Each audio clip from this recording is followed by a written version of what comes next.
Uma investigação exclusiva revela como agiam os integrantes de uma ONG que deveria acolher pessoas carentes. Deveria. As vítimas eram expostas nas redes sociais em uma espécie de reality show de horrores. O líder da organização Cid Marcos Bastos, também conhecido como Pai Marcos, é acusado de organização criminosa, maus tratos, lavagem de dinheiro e abuso sexual, em troca de comida e itens de higiene pessoal. Essa é a nossa reportagem da semana. Estamos ao vivo. Uma espécie de reality show. Tira. O cenário, a Praça Central de Manaus, bem na frente de um dos edifícios mais belos do mundo, o Teatro Amazonas. A encenação é um jogo. O prêmio, uma vaga para ser aceito na ONG Pai Resgatando Vidas, uma casa de acolhimento. Aí o público votava para poder ver quem que ia ficar, né? Eu fui desclassificado porque eles falaram que eu não tinha a aparência de dependente químico, né? Tudo transmitido em tempo real pela internet. Como é que alguém filmava as pessoas nessas condições e com essas imagens tentando angariar recursos para o Instituto, ou seja, utilizando a imagem dessas pessoas, né? O objetivo, arrecadar muito dinheiro. O apresentador do reality, Cid Marcos Bastos, também conhecido como Pai Marcos. De repente, ele trazia para casa dele e dava comida, arroz, feijão, comida normal, o que ele comia ali, o que ele fazia. Mas aí ele começava com aquelas, abrindo live, aí dizia que estava precisando, porque ele precisava que ele sozinho não tinha conta de dar conta de 7 pessoas. Mas isso era apenas o começo do show. Além da exposição nada gratuita, Marcos passou a ser suspeito de vários outros crimes contra pessoas em situação de vulnerabilidade.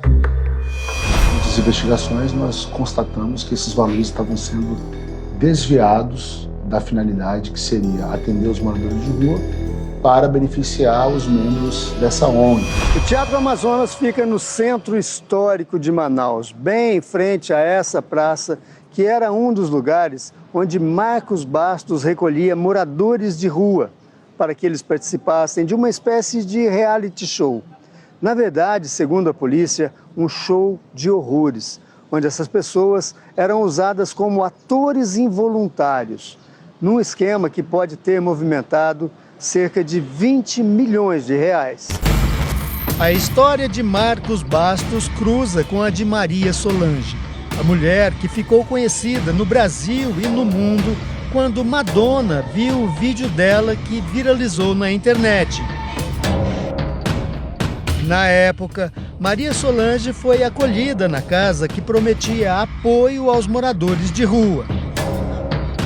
Anos depois, os depoimentos são bem diferentes. Quem conhece o Marcos Bastos só por internet, por vídeos, por lives, vê uma coisa totalmente diferente do que é conhecê-lo pessoalmente. Porque o que elas vê por através de live, o que é apresentado em live, não é tudo aquilo.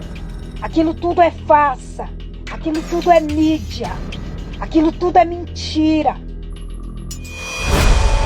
De acordo com as denúncias, Maria Solange foi usada como garota propaganda para conseguir doações em dinheiro através das transmissões na internet. Alexandre Tomás, de 40 anos, havia perdido o emprego e, sem dinheiro para o aluguel, foi morar na rua. Ele conta que foi convidado por Marcos Bastos para disputar uma vaga na casa e teve que se submeter ao tal reality show. Ele via que a pessoa tinha um talento de alguma coisa que ia se destacar na live. Aí ele marcava um lugar e dizia, olha, quarta-feira eu vou fazer a sopa e quarta-feira eu vou estar lá com você lá. Aí ele perguntava, e aí gente, você acha que o fulano de tal tem possibilidade de entrar na casa? Vocês que vão votar. Aí no final da sopa, aí eu vi o parecer do que tinha dado na live. Se fosse uma aparência boa do público, né? tivesse passado para ele, entrava, senão a pessoa não ficava. A transmissão dos realities alavancou a popularidade de Pai Marcos. Em pouco tempo, ele conseguiu cerca de 3 milhões de seguidores nas redes sociais. Alexandre conta que Pai Marcos exigia total exclusividade dos moradores da casa. Todos eram proibidos de usar redes sociais sem a autorização dele. Uma propriedade, como se eu trabalhasse numa emissora, né, e eu não pudesse gravar em outra emissora porque eu assinei um termo de responsabilidade com a emissora tal, entendeu? Todo mundo assinou seu direito de imagem, tá entendendo? Então quero saber o que a gente vai ser processado.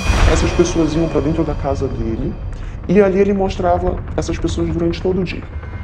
Essa mulher, que prefere não se identificar, trabalhou na organização não governamental liderada por Marcos. Segundo ela, um verdadeiro golpe midiático.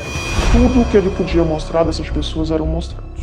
Os conflitos, os romances, as intimidades, a crise de abstinência. Diversas vezes as crises foram expostas para os seguidores ver como que é uma crise, como ele tratava, principalmente os conflitos. Um show de horrores que ganhou uma programação ainda maior. Se mete nas bordas dos outros que não tem nada a ver contigo. Sai daí, mano, sai daí. Antônio Zacarias foi um dos primeiros a denunciar o que ele chama de abusos horrendos.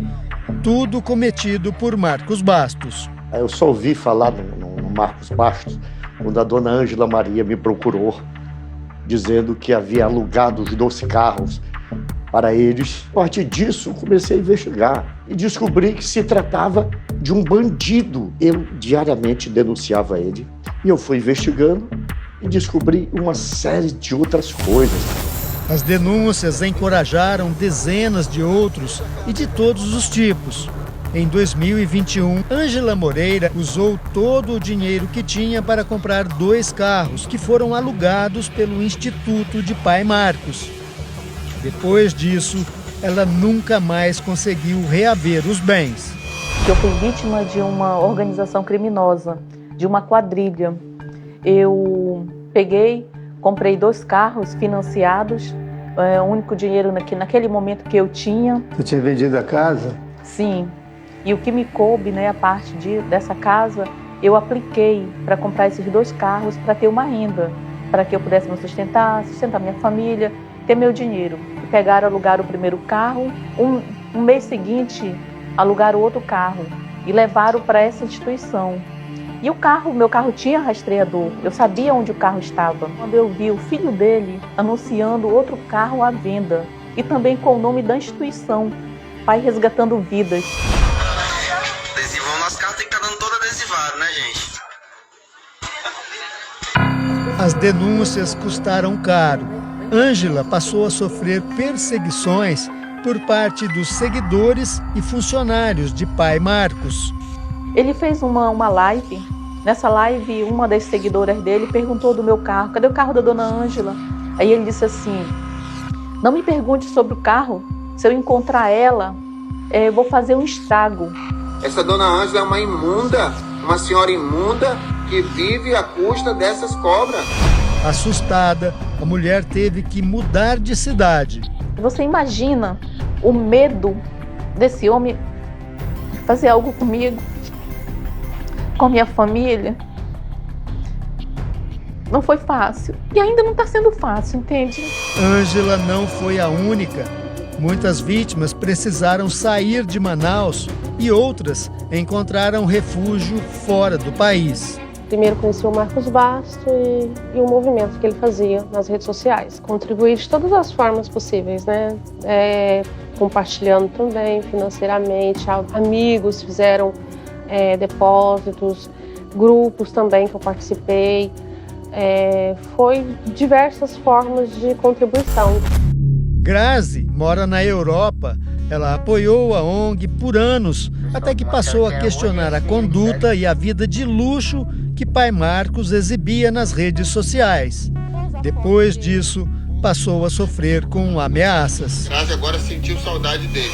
Ele falava que ia vasculhar tudo, que ia fiscalizar tudo, que ia olhar tudo, que ia procurar saber de tudo, em questão até das minhas coisas da minha família. Tivemos documentos expostos e também as ameaças que eu recebi, que as pessoas querendo mesmo justiça, fazer justiça com as próprias mãos. De acordo com a Polícia Civil do Amazonas, entre 2019 e 2024, a ONG de Pai Marcos movimentou mais de 20 milhões de reais. Então eles percebiam que os valores não estavam sendo destinados, que eles viam os moradores, o dinheiro sendo doado à instituição, mas nunca esses moradores recebiam um atendimento melhor. Então eles começaram a suspeitar que havia algo de errado. Eles começaram a perceber que nada mudava na vida desses moradores de rua. Também no continente europeu, DEA foi uma das maiores apoiadoras do projeto. E eu fiquei tipo hipnotizada, sabe? Eu acho que aquilo é uma espécie de seita. Sinceramente, eu fiquei extremamente chocada. Foi de ver aquela situação toda e pensando não poder ajudar sozinha a sustentar tantas pessoas naquela casa, que já tinha por volta de 7, 8 pessoas que ele pegou e colocou dentro de casa. Aí eu comecei a ajudar com 1.000, com 2.000. Mas passou a desconfiar de Pai Marcos e da ONG. Essa louca, ela era louca por mim também e ficou me perturbando. Porque ele usava a imagem dessas pessoas para ridicularizá-las na internet. Ele ficou rico muito rápido através dessas pessoas. Só tô com medo de ladrão vir roubar meu cordão de ouro.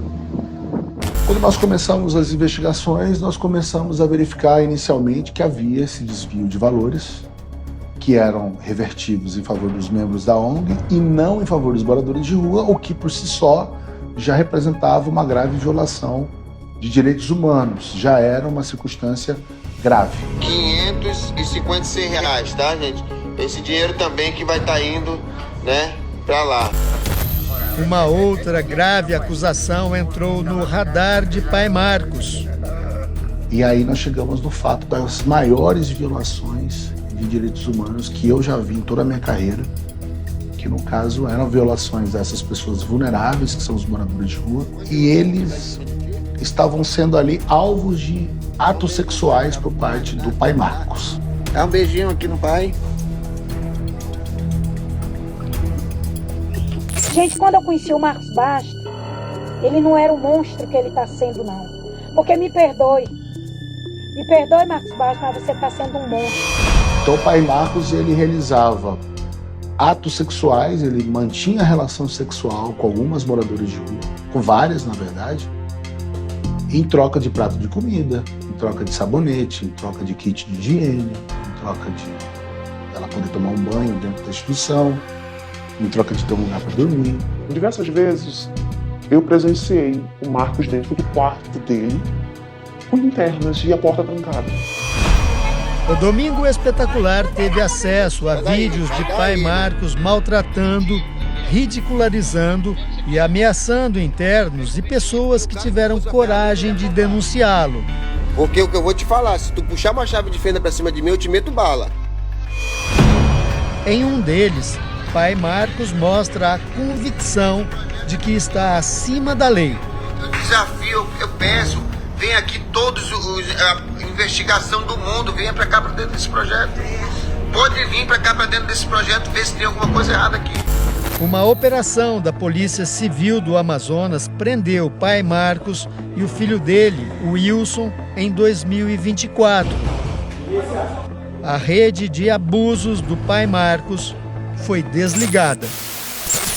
Muitas das pessoas que são vítimas, elas não conseguem sequer ter essa condição que elas são vítimas, elas não visualizam, elas não conseguem. Por quê? Exatamente pelo tipo de vulnerabilidade que elas estão enfrentando. Então, se ela não tiver um alerta de alguém, ela sequer consegue compreender a sua condição de vítima. Outros integrantes da organização ainda estão foragidos. Na operação foram apreendidos aproximadamente 30 veículos, 4 embarcações e 2 imóveis. Segundo a investigação, bens obtidos com recursos de doações. Pai Marcos e os responsáveis pela instituição devem responder pelos crimes de organização criminosa, maus tratos, falsidade ideológica e lavagem de dinheiro. Na verdade, a questão de mostrar os adictos daquela forma foi algo que na sua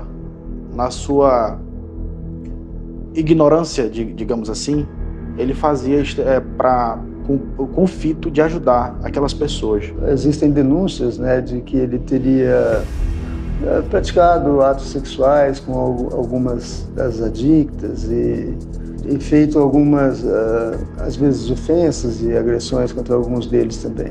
Isso aí foi tudo totalmente comprovado nos autos do processo, que foi tudo uma farsa. Não houve estupro, ele não se envolvia com nenhuma adicta.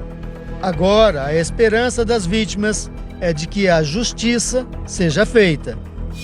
Meu Deus, assim, como que pode? Cadê a justiça? Porque eu fui lesada, fui enganada por ele. Muitas pessoas fazem as coisas pensando que não vai dar em nada, mas eu acredito muito na justiça, que vai passar bastante tempo lá onde ele está.